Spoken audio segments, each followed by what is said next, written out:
새정치연합은 비상대책위원회 명칭을 국민공감혁신위원회로 정하고 당 체제 정비에 본격적으로 들어갔습니다. 새누리당은 세월호 참사 후속 조치 등 국회 현안을 처리하는 데 당력을 집중하겠다고 밝혔습니다.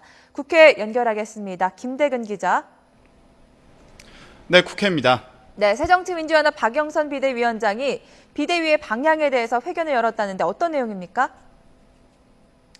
네, 박영선 비대위원장은 조금 전 국회에서 기자회견을 열고 비상대책위원회의 명칭과 구성, 또 앞으로의 활동 방향 등에 대해 설명하면서 그동안 국민들의 뜻을 제대로 받들지 못해 죄송하다며 앞으로는 근본부터 시작하겠다고 의지를 다졌습니다.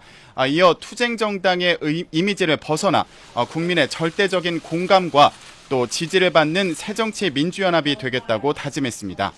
이를 위해 당이 없으면 의원 개인도 없다는 정신으로 정의를 바로 세우고 또 생활 정치를 실현하는 데 힘을 쏟겠다고 밝혔습니다. 국민공감위에는 초선 의원이 반드시 참여하도록 하고 연고주의를 벗어나 당 내외 인사는 물론 외부 인사도 적극적으로 영입하겠다고 말했습니다. 또 선거 과정에서 논란이 됐던 공천제도와 관련해 전략공천을 배제하고 오픈 프라이머리제 도입이 필요하다고 강조했습니다.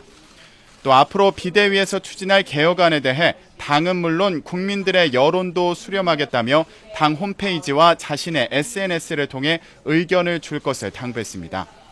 박 위원장은 이와 함께 비대위 명칭을 국민공감혁신위원회로 정했는데요. 선거 과정에서 민심을 제대로 알지 못했던 것을 반성하고 또 혁신을 이뤄 국민의 신뢰를 회복하겠다는 의미로 풀이됩니다. 네, 새누리당은 국회 현안과 민생 문제 해결에 집중하겠다라는 입장이라고요. 네, 새누리당은 재보선이 끝난 만큼 국회에 산적한 현안과 또 민생 문제 해결에 집중한다는 방침입니다.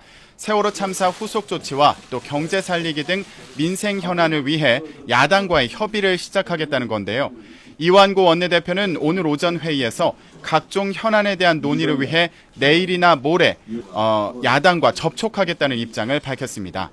현재 여야는 세월호 청문회 증인 채택 문제와 특별법 제정 등을 두고 대립을 이어가고 있는데요. 특히 세월호 청문회의 경우 김기춘 청와대 비서실장 등의 증인 채택 문제를 합의하지 못해 이번 주에 진행하기로 했던 청문회 일정이 무산되기도 했습니다. 이 원내대표는 국정감사 등 정기국회 일정을 감안할 때 늦어도 오는 14일 이전에는 원포인트 국회를 열어 세월호 청문회 일정 변경 등을 처리해야 한다고 강조했습니다. 하지만 김기춘 비서실장과 정호성 부속실 비서관의 증인 채택과 또 세월호 특검 추천권을 야당에 주는 문제에는 합의할 수 없다는 입장을 거듭 밝혀 협상이 순탄치만은 않아 보입니다. 지금까지 국회에서 YTN 김대근입니다.